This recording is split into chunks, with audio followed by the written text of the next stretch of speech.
Ya, maju Assalamualaikum ya. warahmatullahi wabarakatuh. Kami dari kelompok 8, tugas DFD dan Kamus Data, Sistem Pendukung Keputusan Pemilihan Laptop. MK, Rekayasa Perangkat Lunak, dosen pembimbing Evi Yunati Eskom MSI.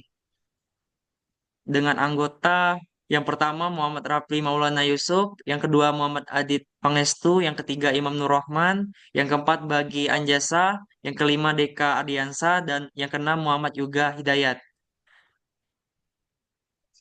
Tugas kami berjudul Sistem Pendukung Keputusan Pemilihan Laptop. Oke, kita langsung saja untuk memulai pengertian dari studi kasus kami yang akan dijelaskan pertama Muhammad Maulana Yusuf. Kepada Muhammad Rapli Maulana Yusuf dipersilakan untuk memulai. Baiklah, pada studi kasus yang digunakan dalam sistem pendukungan keputusan pemilihan laptop ini, dalam sistem ini mahasiswa yang ingin mendapatkan rekomendasi laptop harus login terlebih dahulu ke dalam sistem. Setelah login, mahasiswa akan mengisi data kebutuhan mereka seperti anggaran, spesifikasi yang diinginkan, serta kebutuhan akademik lainnya. Sistem kemudian akan memproses data tersebut dengan menggunakan metode Simple Adaptive Wait atau bisa disebut juga SAW untuk memberikan rekomendasi laptop terbaik berdasarkan bobot kriteria yang telah ditentukan. Setelah proses perhitungan selesai, sistem akan menampilkan rekomendasi laptop dengan skor tertinggi kepada mahasiswa. Administrator dalam sistem ini memiliki peran penting dalam mengelola dan data laptop, menentukan bobot kriteria, serta melakukan pemeliharaan sistem. Administrator dapat menambahkan, mengubah, menghapus, serta melihat data laptop yang tersedia di dalam sistem. Selain itu juga, administrator juga dapat mengelola laporan hasil rekomendasi yang diberikan kepada mahasiswa. Tahap terakhir dalam sistem ini adalah pengelolaan laporan rekomendasi laptop yang mencakup laporan hasil perhitungan SAW, daftar rekomendasi laptop berdasarkan kategori tertentu, serta riwayat pemilihan laptop oleh mahasiswa. Administrator dapat mengakses laporan ini untuk keperluan evaluasi dan pengembangan lebih lanjut. Untuk untuk DFD level 0-nya akan dilanjutkan oleh Aditya Pangestri. Untuk Oke, Adit, kepada tolong. Muhammad Aditya Pangestu dipersilakan untuk melanjutkan. Oke, terima kasih Imam. Ya, terima sama-sama. Untuk di level 0 itu akan ada input, proses, dan output. Untuk input itu login dan data kebutuhan laptop seperti anggaran, spesifikasi, dan kebutuhan akademik.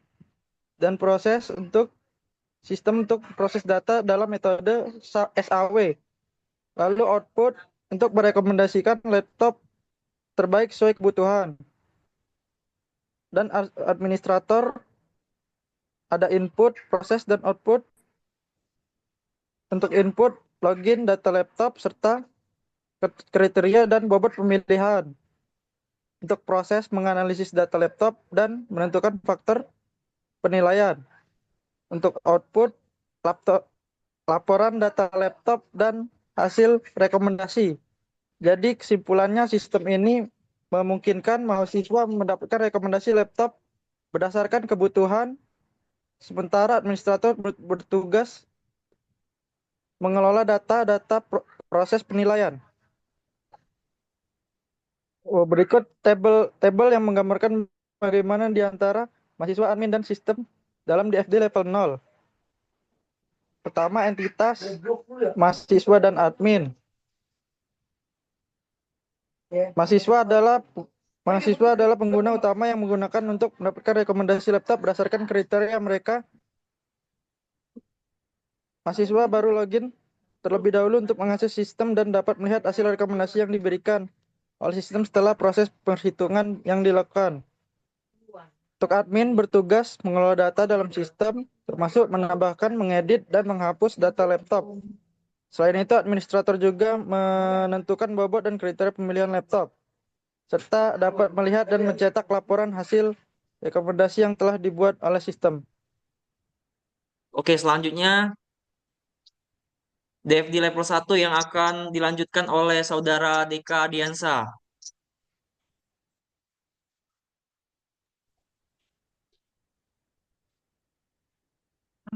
Apa ya?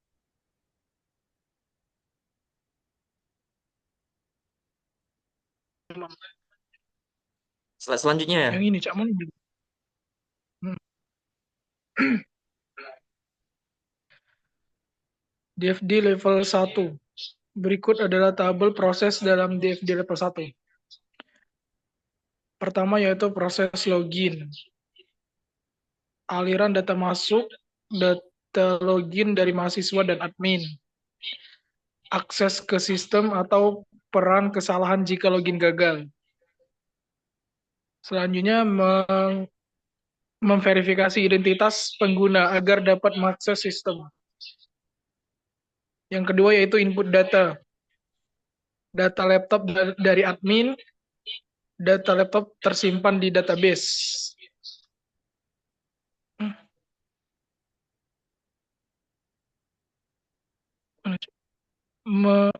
Memungkinkan admin untuk memasukkan informasi laptop ke dalam sistem. Penentuan kriteria dan bobot. Data kriteria dan bobot dari admin. Kriteria dan bobot tersimpan di database. Admin menentukan faktor penilaian dan faktor dalam proses rekomendasi laptop. Proses terakhir yaitu normalisasi data. Aliran data masuk atau input data laptop dan kriteria dari database. Selanjutnya aliran data keluar atau output data yang telah dinormalisasi. Proses terakhir yaitu menghitung normalisasi data laptop berdasarkan kriteria yang telah ditentukan. Selanjutnya Lanjut BTK. perhitungan SAW. Data normalisasi dan bobot kriteria.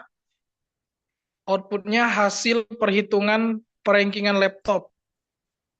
Menggunakan metode SAW untuk menentukan peringkat laptop berdasarkan kriteria dan bobot. Selanjutnya menampilkan hasil rekomendasi.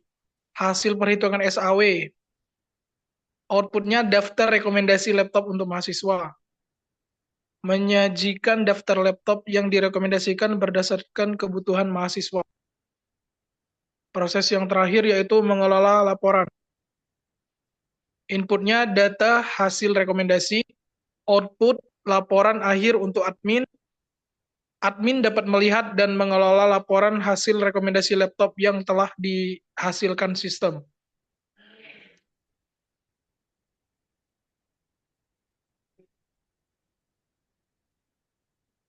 Oke, terima kasih Saudara Deka. Kita lanjut DFD level 2 yang akan dilanjutkan oleh Saudara Bagi Anjasa. Saudara Bagi Baik, terima dipersilakan. kasih. Baik, terima kasih Saudara Imam. Sini saya akan menjelaskan diagram DFD yang telah kami buat. Sini bisa kita lihat memiliki dua entitas. Yang pertama mahasiswa dan juga admin.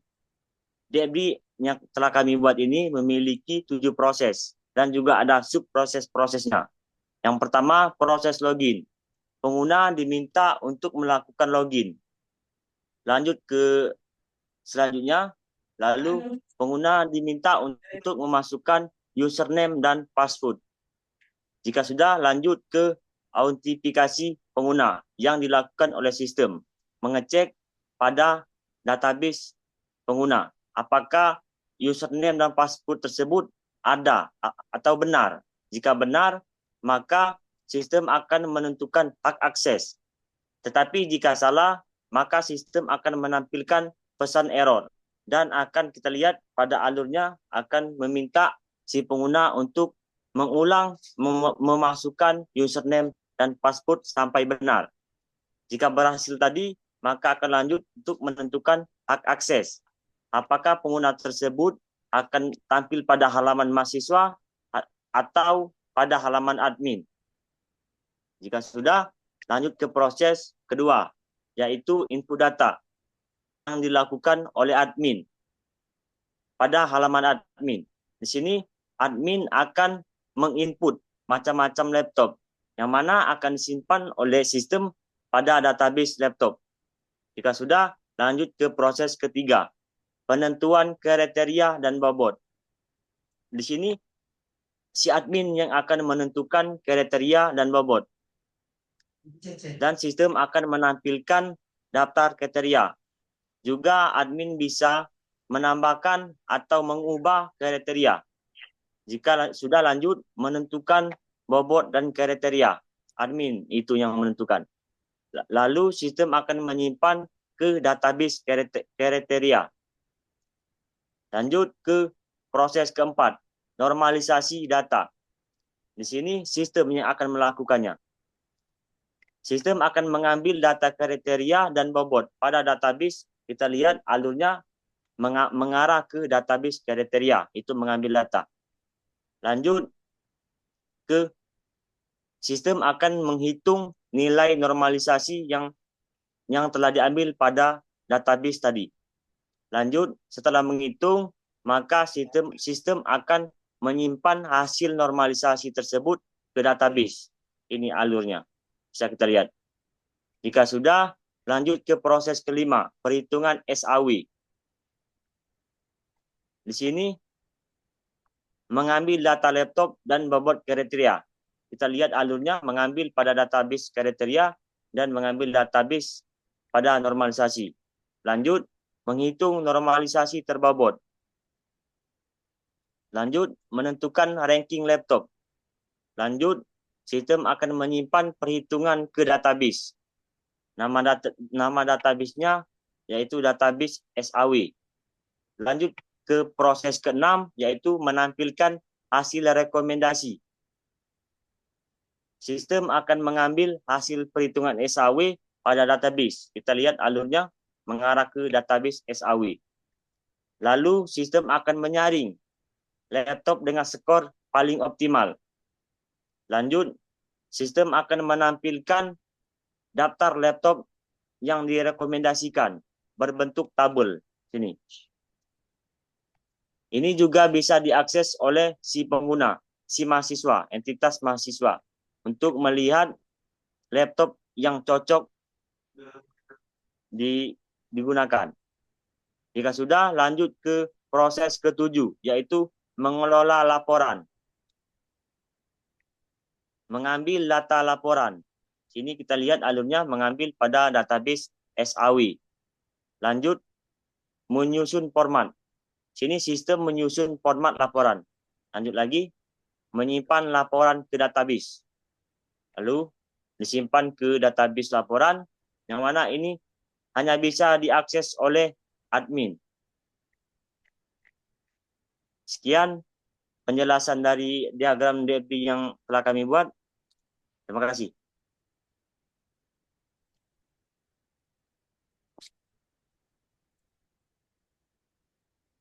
Oke, terima kasih saudara bagian jasa.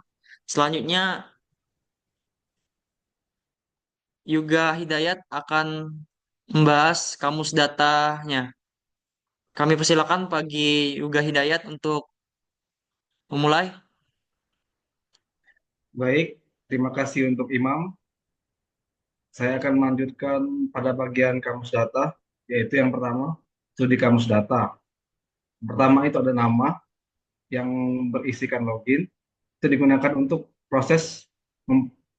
itu digunakan untuk proses memproses login, masukkan input. Deskripsinya yaitu login sama dengan email plus password, karena email itu string dan password itu string juga. Nah, yang kedua itu namanya input data laptop, digunakan di proses memasukkan data laptop oleh admin dalam bagian input dan output. Deskripsinya laptop sama dengan ID plus merek plus model plus spesifikasi harga plus baterai, yang artinya yaitu laptop ID sama dengan integer atau angka, merek string, huruf, model string juga huruf, spesifikasinya teks, bisa huruf, bisa ini, harganya integer karena berupa angka, baterainya juga integer karena berupa angka. Nah, yang ketiga itu penentuan kriteria. Itu digunakan pada proses penetapan kriteria penilaian dalam input dan output juga. Deskripsinya kriteria ID plus nama kriteria plus bobot. Kriteria ID itu merupakan integer, nama kriteria merupakan string, bobot itu termasuk desimal karena memiliki koma. Baik, slide selanjutnya. Nah, keempat itu ada perhitungan SAW. Ini biasa digunakan dalam proses perhitungan metode SAW dan input dan output juga. Deskripsinya, perhitungannya terdiri dari laptop ID, kriteria ID, nilai normalisasi. Laptop ID itu merupakan integer karena berupa angka. Kriteria ID juga integer karena berupa angka. Nilai normalisasinya desimal. Nah, yang kelima itu ada rekomendasi laptop. Digunakan untuk menampilkan daftar rekomendasi laptop atau output. Deskripsinya itu terdiri dari rekomendasi ID plus user plus laptop ID plus score.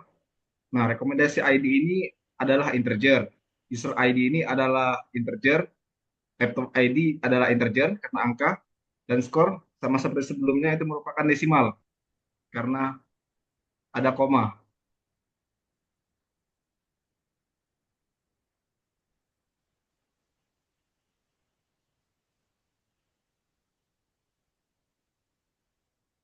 Oke, terima kasih Saudara Yoga. Sudah selesai pembahasan kita. Sekarang adalah sesi tanya jawab. Jadi di sini ada kelompok lain, boleh angkat tangan untuk bertanya.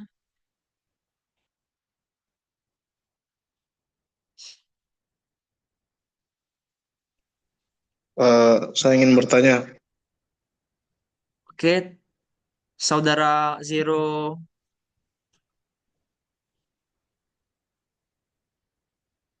Oke, Saudara Zero boleh bertanya.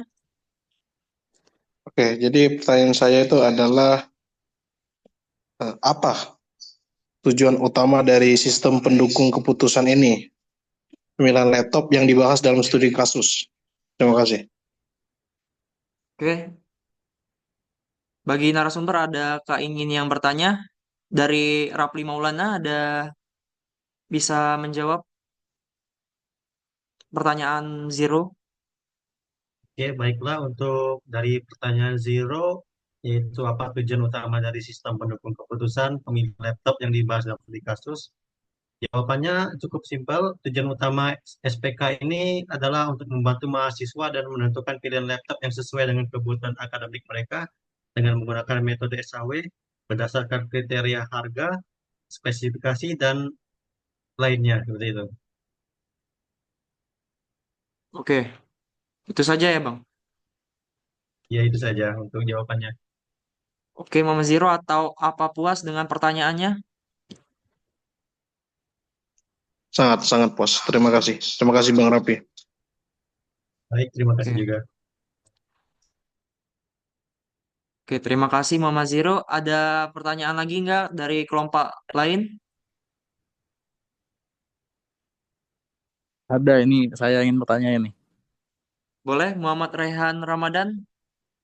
Eh, Siapa saja entitas yang terlibat dalam DFD level 0 dan apa saja perannya masing-masing? Oke. Oke, di sini ada yang bisa menjawab. Muhammad Adit Pangestu yang DFD level 0. Apa bisa menjawab? Bisa.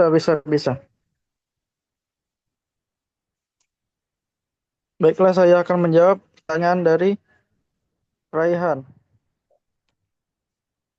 Entitas yang terlibat adalah mahasiswa dan admin.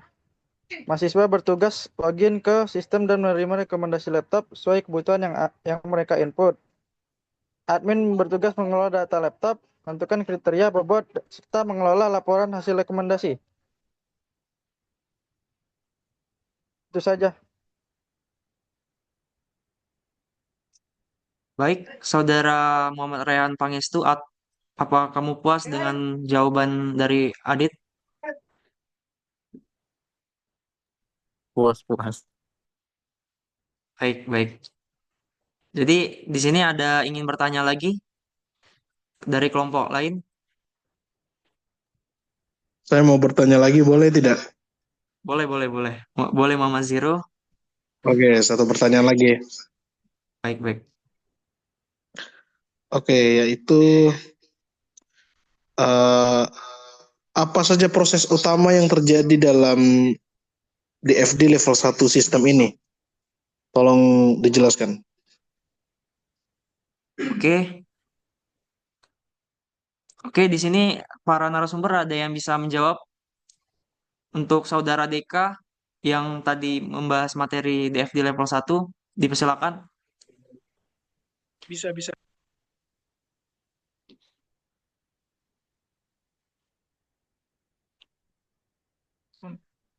Jawaban, tunggu bentar. Baik, pertanyaannya tadi adalah apa saja proses utama yang terjadi dalam DFD level 1 sistem ini? Jawabannya yaitu proses utama dalam DFD level 1 yaitu proses login, memverifikasi identitas pengguna, selanjutnya input data, admin menginput data laptop, penentuan kriteria dan bobot, admin menentukan faktor dan bobot penilaian. Selanjutnya normalisasi data. Sistem menghitung nilai normalisasi. Perhitungan SAW. Sistem melakukan perankingan laptop. Selanjutnya menampilkan hasil rekomendasi.